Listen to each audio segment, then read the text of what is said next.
সব জায়গায় এভাবে সুন্দর করে মুছাই দিবেন। দেখবেন আপনার যত্নের যে প্রাণীটা আছে সেই প্রাণীটা অবশ্যই ভালো হবে। বাছুর রাত্রে ঘুমানোর সময় গাভীটা বাচ্চার উপরে শুয়ে পড়ছে, একদম অবস্থা খারাপ, এগুলা মুখে বলার মতো না। মনে করেন যে খামারির হৃদয়ে রক্তক্ষরণ অবস্থা, এইরকম এত সুন্দর একটা ভালো বকনা বাছুর হয়েছিল, এটা নষ্ট হয়ে গেছে। এটা আপনাকে জন্মের পর বাছুরকে নাভিতে দিতেই হবে। একদম মনে করেন নাভির যে আগাটা আছে এইখানে এভাবে দিবেন। সাথে সাথে সর্বপ্রথম বাছুরের কানে ফু দিবেন। একটা পাইপ দিয়ে পান বা মুখ দিয়ে পান, আপনার কানে জোরে ফু দিবেন। নতুন খামারিদের ডেইরি খামার করে লসের সবচাইতে বড় কারণ হচ্ছে বাছুরের মৃত্যুর হার। আমরা যারা নতুন খামার করি তাদের কমন এবং সবচাইতে বড় সমস্যার জায়গা হচ্ছে বাছুর জন্মের পর তারা টিকাইতে পারে না। এই না টিকানোর পিছনে কারণ হচ্ছে তারা বাছুরের লালন পালন সম্পর্কে বিন্দু পরিমাণ নলেজ নাই। এই তো 2 দিন আগের কথা, এক ভাই হঠাৎ করে মেসেজ করতেছে, অনবরত মেসেজ করতেছে আমাদের ফেসবুক পেজে, ভাই আমার একটা বাছুর বাচ্চা দিছে 1 দিন আগে, গাভীর উলানের তো সমস্যা, ওটা অন্য বিষয়, কিন্তু বাছুর হাঁপাইতেছে, বাছুরের অবস্থা খুবই খারাপ, এখন কি করব। সে অস্থির হয়ে গেছে, অস্থির ভাবে আমাকে মেসেজ করতেছে প্রতিনিয়ত সে আমাকে, একটা দুইটা না, মানে অনবরত। মানে যে বিপদে পড়ে সেই বুঝে যে বিপদে কেমন লাগে। আমি বিষয়টা বুঝতে পারলাম, তাড়াতাড়ি ভাইটাকে মেসেজ করলাম কি সমস্যা। তারপর তাকে বললাম যে বাছুরের একটা ভিডিও ক্লিপ আমাকে পাঠান, আমি দেখি কি সমস্যা। তারপর দেখলাম ওই তো ভালো একটু বেশি পার্সেন্টেজের বাছুর, সে একটা আবদ্ধ ঘরে মানে রাইখা দিছে ফ্লোরের ভিতরে, সে গরমে হাঁপাইতেছে। সে তো বুঝতেছে না যে এই বাছুরগুলোর পরিবেশ লাগবে ঠান্ডা এবং শুষ্ক। তারপর আমি তাকে বললাম আপনি তাড়াতাড়ি একটা ফ্যানের ব্যবস্থা করেন, খোলামেলা ঠান্ডা জায়গায় বাছুরটাকে একটা শুকনা জায়গায় রাখুন, দেখুন যে বাছুর ঠিক হয়ে যাবে। তারপর আরো কিছু কাজ আছে সেগুলো তাকে বললাম, সে করলো। তার পরবর্তীতে পরের দিন সে আমাকে বলতে, ভাই আমার বাছুরটা আলহামদুলিল্লাহ অনেক ভালো, এখন মনে করেন যে কোনো সমস্যা নাই বলতে চলে, বাছুর ছুটাছুটি করতেছে। যাক মাশাআল্লাহ, তার কাজটা হয়েছে। এখন এই ভিডিওটা করার, আজকের ভিডিওটা করার মূল উদ্দেশ্য হচ্ছে যারা বাছুরের যত্ন সম্পর্কে বুঝেন না, বাছুর প্রসবের পর কিভাবে যত্ন করতে হয় প্রথম 3-4 দিন, এটা সম্পর্কে জানেন না, তাদেরকে জানানোর জন্য আজকের এই ভিডিওটা তৈরি করা।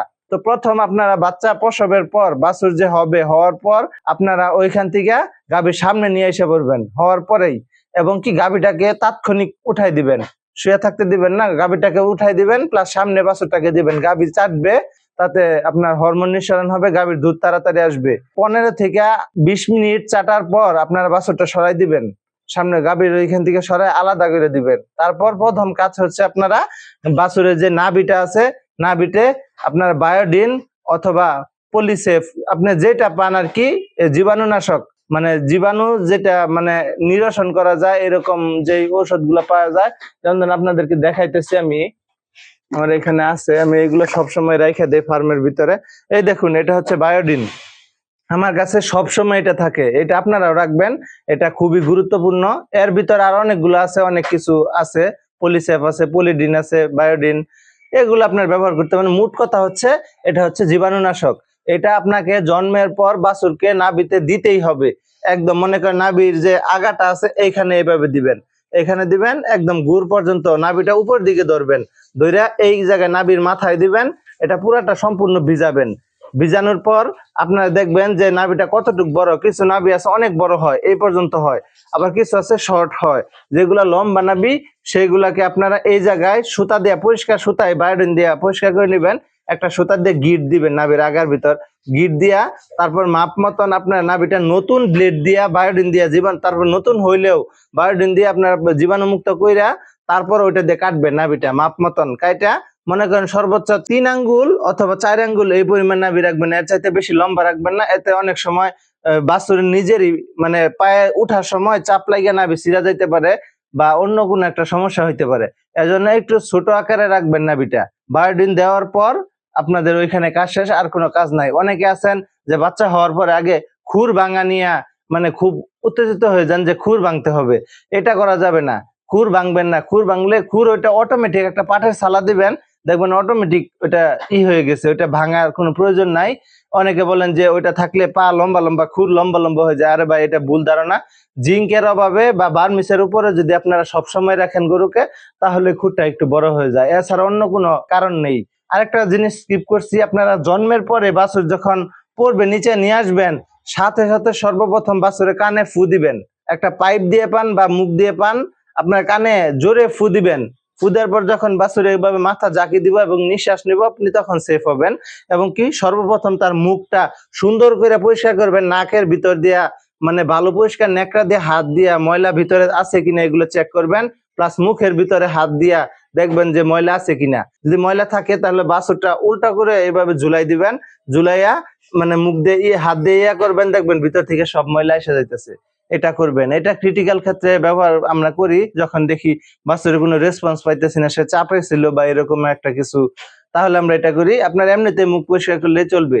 তো দুইটা ধাপ গেল। তার পরবর্তী ধাপ হচ্ছে আধা ঘন্টা বা 1 ঘন্টার ভিতরে আপনার আগে শাল দুধটা খাওয়াবেন। হলুদ কালার যে গাঢ় দুধটা আসে প্রথম, এটা হচ্ছে বাছুরের জন্য সবচাইতে ইম্পর্টেন্ট। এই দুধটা যদি না খাওয়ান, সে একটা ভালো মা হবে না, তার গ্রোথ ভালো হবে না, তার শরীরের রোগ প্রতিরোধ ক্ষমতা কমে যাবে। আর এই কাজটা করলে এই 3টা জিনিস বুস্ট হয়ে যাবে বাছুর। আপনার বাছুর মনে করেন যে তাড়াতাড়ি দাঁড়াবে, উঠে দাঁড়াবে, সে একটা ভালো মা হবে এবং গ্রোথটা অনেক বেশি থাকবে। জন্মের পর যদি শাল দুধটা 1 ঘন্টার ভিতরে আপনারা খাওয়াতে পারেন, তো শাল দুধ খাওয়ালেন, তারপর বাছুরটাকে সেপারেট করবেন, গাভীর কাছ থেকে সেপারেট করবেন। অনেক এই জায়গায় সিম্পথি দেখায় বলতে পারেন যে মা বাছুর একসাথে থাকলে ভালো, বা এই জায়গায় অনেক দুর্ঘটনা। এই তো কিছুদিন আগের কথা, আমাদের এলাকার একটা গাভী, এরকম ফুটফুটে গাভী, মনে করেন 35 লিটার দুধের গাভী, বাচ্চা দিছে, গাভীটা বিশাল বড়। গাভী বাচ্চাটা ছাইরা গাভীর সামনে রাখছে, রাত্রে ঘুমানোর সময় গাভীটা বাচ্চার উপরে শুয়ে পড়ছে, একদম অবস্থা খারাপ। এগুলা মুখে বলার মতো না, মনে করেন যে খামারির হৃদয়ে রক্তক্ষরণ অবস্থা। এইরকম এত সুন্দর একটা ভালো বকনা বাছুর হয়েছিল, এটা নষ্ট হয়ে গেছে গাভীর আঘাতে। গাভী তো বোবা পানি, ওরা বুঝে না, ওরা শুয়ে পড়ছে, বাছুর নিচে আছে খড়ের সাইডে, খেয়াল করে নাই। এরকম দুর্ঘটনা ঘটে অনেক সময়। অন্য গরু মানে মা না নাই বা পাড়া দিল, অন্য গরু সাইডে যে গরু আছে তাদের নিচেও চলে যেতে পারে, তারা তো ওইভাবে মায়া নাই। যদি গাভী কোনো কিছু না করে, তাদের তো পাড়া লাগতে পারে। মানে এরকম মানে দুর্ঘটনা ঘটতে পারে। এর জন্য বাছুরটা সেপারেট আলাদা একটা বোর্ডিং এর ব্যবস্থা করবেন বাছুরের জন্য। ওই জায়গায় শুষ্ক জায়গা, এমন একটা জায়গায় সেপারেট করবেন বাছুরের জন্য যেখানে সুন্দর মানে বাতাস আসা যাওয়া করে, আলো আছে, প্লাস হচ্ছে ঠান্ডা, এবং কি শুকনা জায়গা। স্যাঁতসেঁতে জায়গায় বাছুর রাখা যাবে না, শুকনা জায়গায় রাখতে হবে।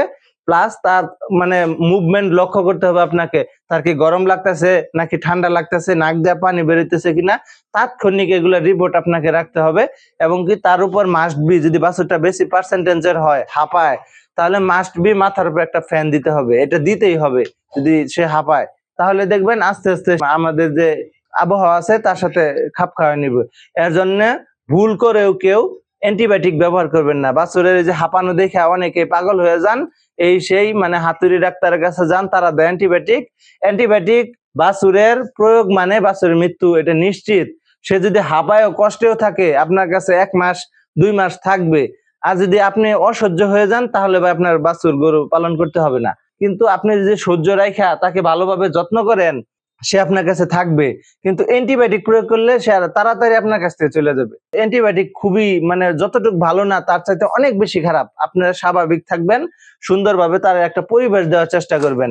যদি দেখেন বেশি গরম, ফ্যানের বাতাসে হাঁপায়, মানে অনেক তাপ, ফ্যানের বাতাসেও আপনারা কোনোভাবে নিয়ন্ত্রণ করতে পারতেছেন না, তখন আপনারা একটা নেকড়ার ভিতরে পানি লাগাইয়া জলপট্টি দেয়, যে মানুষ জ্বর আসলে এভাবে এভাবে তার গা, মাথা সব জায়গায় এভাবে সুন্দর করে মুছাই দিবেন। দেখবেন আপনার যত্নের যে প্রাণীটা আছে, সেই প্রাণীটা অবশ্যই ভালো হবে। বাছুর মনে করেন এটা কোনো বিষয় না, আপনারা যদি ঠিকভাবে যত্ন করেন, তার কেয়ার নেন, এটা কোনো বিষয় না। বাছুর 100% বাঁচবে এবং কি আপনি খামারেও সফল হবেন। আপনি যে বাছুর বাঁচাইতে না পারেন ভাই, আপনার খামারে সফলতা আসবে না। কারণ একটা বাছুর হলো একটা খামারের মূল সম্পদ, এটা আপনাকে আগে বাঁচাইতে শিখতে হবে। অন্যথায় আপনি খামার করে লাভবান হইতে পারবেন না। যদি করেনও, বাছুর মারা যায়, দুধ বানাইলেন, ওই দুধের টাকা গাভী খাবে, ওইভাবেই যাবে। কিন্তু বাছুর যে আপনার সম্পদ, এটা বাড়লো না, তখন দেখবেন হিসাব করে এই গরুর খামার করে কি লাভ। আপনি এরকম 5 জন আছে যে কমেন্টস বক্সে বলে যে খামার অনেক করছি, কোনো লাভ নাই। আসলে যে তারা করতে পারে নাই, এর জন্য আপনাকে ডিমোটিভেট করতেছে।